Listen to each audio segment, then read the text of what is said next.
আমি অনেকবার তওবা করেছি, প্রত্যেকবারই ভঙ্গ হয়েছে, তাহলে কি আমি মুনাফিক হয়ে গেছি?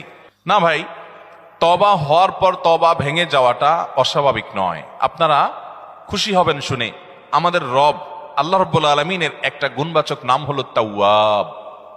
কি নাম ভাই? তাওয়াবের মানে জানেন? আল্লাহু আকবার। রিপিটেডলি, বারবার যিনি বান্দার তওবা কবুল করেন। এই জন্য ভাই, একবার গুনাহ হয়ে গেছে, আল্লাহর কাছে তওবা করেছেন, চেষ্টা করছেন যে আর যেন না হয়, কিন্তু আবার শয়তান কাত করে ফেলে দিয়েছে, আবারও তওবা করে ফেলবেন এবং দুর্বল হবেন না। এখানে ইবলিস আপনাকে বলবে, তুই এতবার একই কাজ করে তওবা করছস আল্লাহর কাছে, আবার কোন মুখে তওবা করবি? থাক, বাদ দে।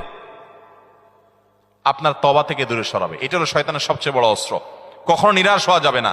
তওবা আগের বারের চাইতে পরের বারটা আরো স্ট্রং করবেন, যে ঠিক আছে আগের বারটা তওবা আমি দুর্বল ছিল, এটাকে আরো স্ট্রং করব, চেষ্টা করবো না ইনশাআল্লাহ?